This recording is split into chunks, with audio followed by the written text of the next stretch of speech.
I'm going to start this video off with a question. Michigan fan or not, but I really want to hear from the Michigan fans.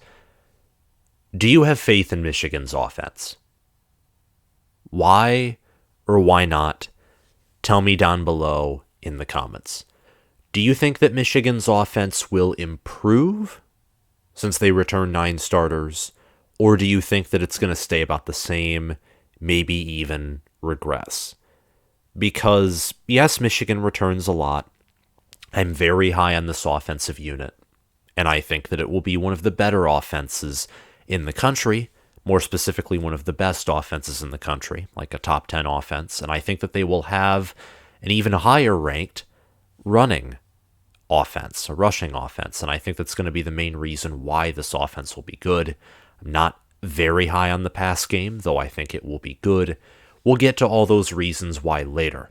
And before anyone panics, by one of the best in the nation, I do not mean Ohio State or Alabama.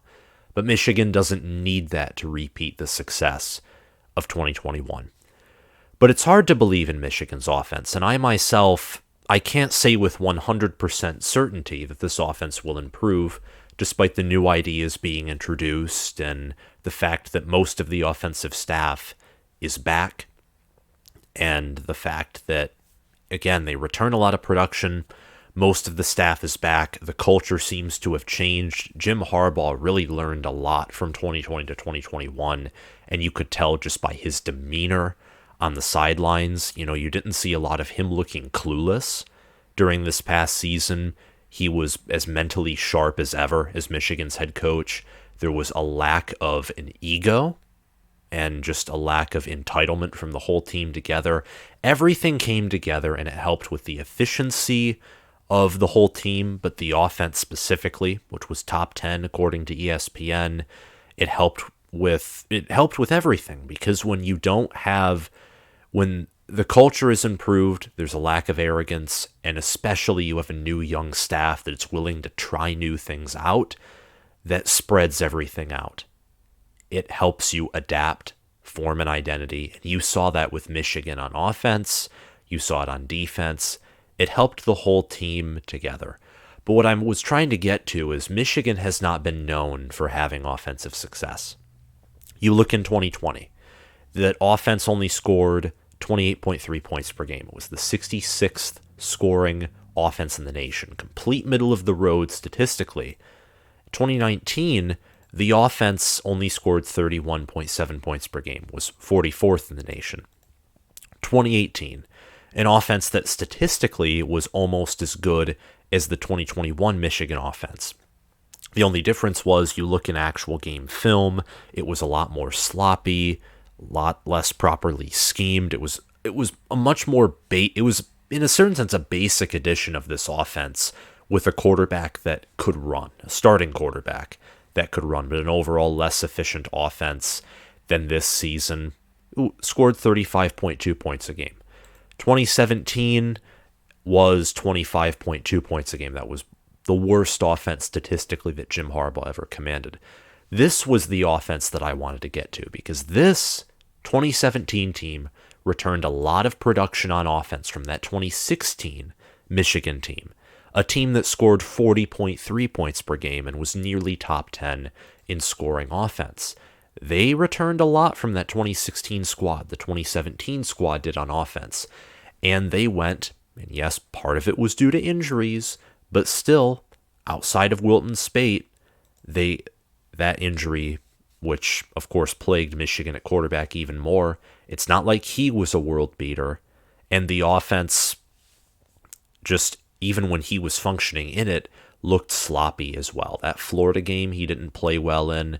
Michigan returned a lot in 2017 from 16, and it all went down the drain and was next to nothing on the field. And a lot of it was due to scheme. Michigan's scheme, as many made fun of it for looking almost like a high school offense. It was horrible against big-time opponents, Ohio State, Michigan State, Penn State, and other teams as well. It was embarrassed by South Carolina in the Outback Bowl. So Michigan has returned much before. They have had they've had seasons where entering that season, their offense looks to be the name of the game this year, and it all comes down to failure. So what makes this season different? Well, I don't know exactly what makes this season different, but I have an idea. And the idea is that the staff on offense outside of the OC is relatively the same. And even though Josh Gaddis, the OC, leaving hurts, two other guys who are now both co-offensive coordinators, two previous assistant coaches in Matt Weiss and Sharon Moore are now co-offensive coordinators, and they shared some play calling duties with Josh Gaddis, which has given them critical experience for helping call the game this season. The culture is also different. Again, the players that return this season on offense were much more efficient, much better developed, under better assistant coaches and tutelage than the 2017 squad was. So those are just some reasons why. And Michigan's offensive line is also poised to have a much better season than the 2017 offensive line, which was by no means a good offensive line. Michigan had the best offensive line, at least by the Joe Moore Award, this past season. And I think they're actually going to be more deserving of it this year. Being named the best offensive line in the nation and then getting torn apart by Georgia in the Orange Bowl, which I know, they had several first-round talent. In fact, probably all of their starters on that D-line were first-round talent. But still, Georgia did not abuse other O-lines like they abused ours. And some of it was motivation and wanting to get to see Alabama again. You cannot look like that in a playoff game. And I think Michigan's O-line will learn from that. You're bringing in Olu Oluwatimi from Virginia. Trente Jones is going to fill in that void at right tackle. And a lot of Michigan's backups are competent offensive line players. And you saw this past season when several of their offensive linemen were injured in, let's say, the Nebraska game. I think even in the Michigan State game, they were still dealing with some of their injuries. In the Northwestern game, too, like that 3-game stretch. And yet, they still had they had phenomenal play at the line of scrimmage, and they dominated the line of scrimmage most of the time, even with those injuries. Michigan's O-line, I think, is going to take a little bit of a step forward. They lose 2 guys. Chemistry is not a guarantee. I know this, so there is always a possibility that, yes, indeed, it does take a step back. But when you return the majority of your offensive line, you bring in an All-American center and Trente Jones, and I think the other guy at that right tackle position, Carson Barnhart, they got some playing time and look good too. There's a very real chance that this offensive line does improve off of this past season. Michigan also returns both their tight ends in Erick and Luke Schoonmaker. They returned all of their wide receivers outside of Dalen Baldwin, who was just... Dalen Baldwin was a talented backup, but he was not a starter. Very underrated guy, dealt with some injuries, didn't get a lot of playing time as a result. But you got Roman Wilson, Cornelius Johnson, Ronnie Bell, Andrell Anthony, A.J. Henning, who's going to be used as like this, I guess, dual threat, not in a quarterback sense, but as a receiver and a rusher sense. And Darius Clemens could also see some action on the field as he looked very dangerous in the spring game. And of course, quarterbacks Cade McNamara, J.J. McCarthy, and running backs Blake Corum and Donovan Edwards. You return so much potential on that offense. And I think most of the best parts are going to help the run game because Michigan's wide receivers and quarterbacks are not elite. I wouldn't even say that they are great, especially the wide receiver core. I do think that J.J. McCarthy is very talented. Seeing what he did as a true freshman against some better opponents just kind of made me think very highly of him, as a lot of Michigan fans do. I don't think he's going to be elite if he starts this season, which I think he does, but I think he is great, and I think having Cade McNamara with him makes Michigan's QB room a very good QB room. Wide receiver room, I don't know if I'd put up that high, but neither are elite or great, in my opinion. There's a lot to be desired from them. I think that the wide receiver room is underrated, but the run game is going to be the name of the game because I think Blake Corum is one of the better running backs in the nation. Donovan Edwards is one of the better receiving threats by a running back in the nation. The offensive line is one of the best in the nation, and the tight end room is one of the best in the nation. Erick, Luke Schoonmaker, phenomenal blockers, great receivers, overall excellent tight ends. The projected lineup, which I've used from ourlads.com, just has one change compared to that website. And that's because I'm confident that J.J. McCarthy is going to be the starter. Maybe not at the exactly beginning of the year, but I think at some point they're going to make the switch. I think that he might start from day one. I'm kind of unsure. I don't have 100% confidence, but I did not like how Cade looked in the spring game. He was only trying to hit his first read, which is something he struggled with this past season. Overthrew a guys, threw into double or triple coverage one play. I did not like how he looked. He did not look like he stepped forward. And I guarantee you, even with that shoulder injury, and even though Harbaugh has had a history at Michigan of not developing QBs, if Cade hasn't taken a step forward, I think that JJ's going to take a step forward. And if JJ takes a step forward, he should outperform Cade. I like JJ McCarthy here, but I do also like Cade McNamara. I think that he is given so much slander for the job he has done. He's not Michigan's most talented QB of the Harbaugh era, but I think he might be so far the best because he won the Big Ten, helped guide Michigan to a 12-2 season. And you might think, well, his supporting cast was the main reason that helped him. But look at the amount of turnovers he had. He had so few turnovers. It was crazy. And some of those weren't even his fault. Like the pick against Iowa was because, I forget if it was a running back or a receiver who dropped it. He tipped it into an Iowa secondary player's hands and others as well. Like him getting just hit out of nowhere by Arnold Ebiketie in the Penn State game. He was ultra efficient. If you look at his regular season numbers, he had, I think, 15 touchdown passes, only 4 picks. And if you take out the Iowa game, I think it's like 14-3 or maybe 13-3. I don't know. But he didn't make incorrect plays. He didn't put his team in tough positions. Was he the reason we won all of our games? No, but he helped us win the Penn State game where he had 3 touchdown passes. You can also credit Erick to helping save our season there.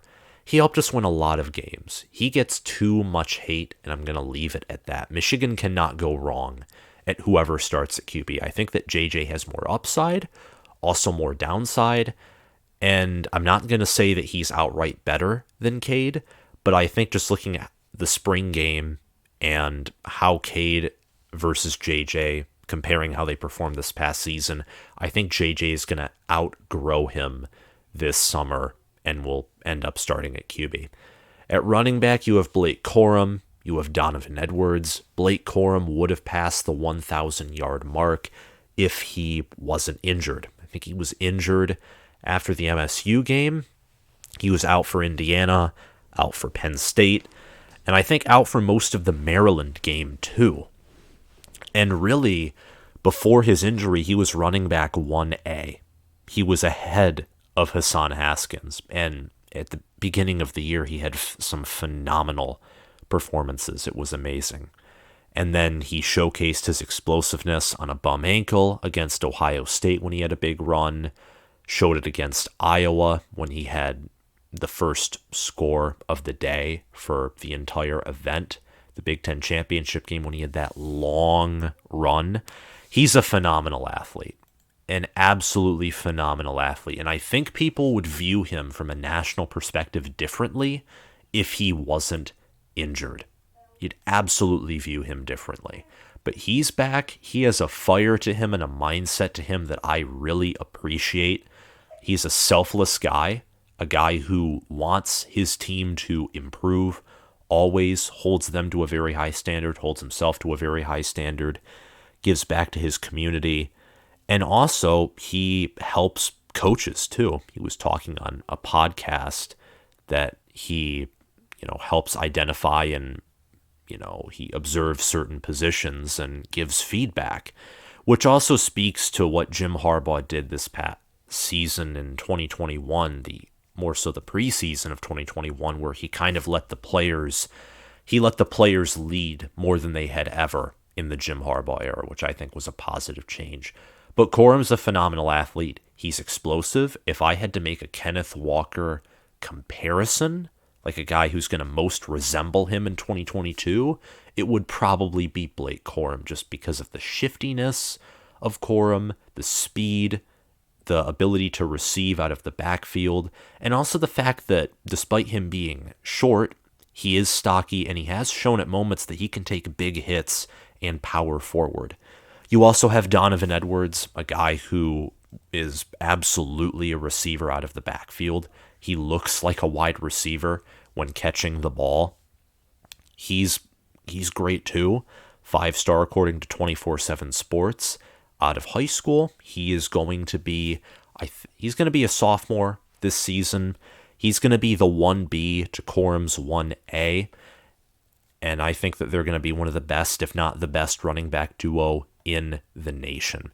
In the interior offensive line, you have center Olu Oluwatimi, who is an All-American from Virginia, originally a 2-star coming out of high school, very well developed by Bronco Mendenhall in Virginia, and after Mendenhall suddenly stepped down, Oluwatimi came to Michigan, where he is currently playing for the Wolverines. You also have Trevor Keegan and Zach Zinter, who are the projected starting guards. You have a lot of experience and just heft to that interior offensive line, which I think by interior offensive line, it'll be the best in the nation if you're to separate the offensive line into two segments. Offensive tackle compared to the whole O-line will be the weaker position compared to the interior, I think. You have Ryan Hayes and you have Trente Jones. Trente Jones is going to be a new face on this team. Ryan Hayes, I believe, pretty certain started this past season. It's hard to remember some of these names, but yeah, Ryan Hayes started this past season. The offensive line's going to be great. It's going to be great at run blocking. It's going to be great at pass blocking. Michigan only allowed 14 sacks this past season, and I'm pretty sure 3 or 4 of those came in the Georgia game, if not maybe more. That's how many times Cade McNamara was pressured and sacked by that elite Georgia D-line. So you might think the Joe Moore Award is, the final place to go if you're an offensive line. No, it's not. You can always improve. This is the mindset of champions, is to always improve. And it's something that Michigan is also going to have to adopt, and I think they showed some promise toward it this past season, but they have to completely adopt it in every game. That's why Nick Saban is so successful. It's why Kirby Smart just won his first national title. It's why Ohio State since 2000 has dominated the Big Ten and won 2 national titles in that time span as well. Starting tight end is also projected to be Erick. Luke Schoonmaker will also get significant playing time too. Michigan will often run, of course, 2 tight ends out in the field. Both of them are very good tight ends. I have Michigan's tight end room being the best in the Big Ten. It certainly can contend for some of the best in the nation. And wide receiver, which is not by far, it's far from the best in the nation, but I think is still a very underrated group. Can possibly see some huge steps forward being taken from this room. You have Ronnie Bell coming back from injury, who's projected to be a starter. And you have Roman Wilson and Cornelius Johnson, who I think, yes, they were the 2 leading receivers if you only include wide receivers by total yards. Both had 3 receiving touchdowns. Cornelius Johnson had over 600 receiving yards. Roman Wilson had 420 receiving yards. Erick was second on the team in total receiving yards. 2 receiving touchdowns, 437 receiving yards. Erick is a phenomenal tight end. So watch out for his name. He'll be an even bigger piece both by blocking and receiving for the offense this coming season. So that's my projected lineup, and I've already explained my thoughts on Michigan's offense. I think it's going to be better than this past season, and it's going to have to be. And again, I think Michigan's going to go 11-1 with that sole loss coming to Ohio State in Columbus, which I think it'll be an entertaining game, but it will be a challenge. And Michigan hasn't won in Columbus since 2000, and with how good that Ohio State team is, I have a hard time believing they will this season. But it can be done, and in order for them to even have a chance down there, this offense has to improve. It has to play at that near elite level, and I think it will. I think Michigan's offense is going to improve. Their pass game will improve, but the name of the game will be that rushing attack with Blake Corum, Donovan Edwards, Oluwatimi, Keegan, Zinter, Hayes, Jones, that offensive line. And don't forget tight ends Erick and Luke Schoonmaker, too. Michigan and Jim Harbaugh seems to be the school of tight ends and running backs. Just is what it is. If you like this video, hit that like button, hit that subscribe button, click the notification bell, and comment your thoughts down below. More content is coming this week, more specifically tomorrow, the day after that, and probably the day after that too. So hit the notification bell if you want to see more college football content. This week, a Big Ten, an updated post-spring Big Ten predictions video will be releasing, along with some more content, probably regarding 2022 season predictions. Thank you all for watching. I'll see you guys around. Bye.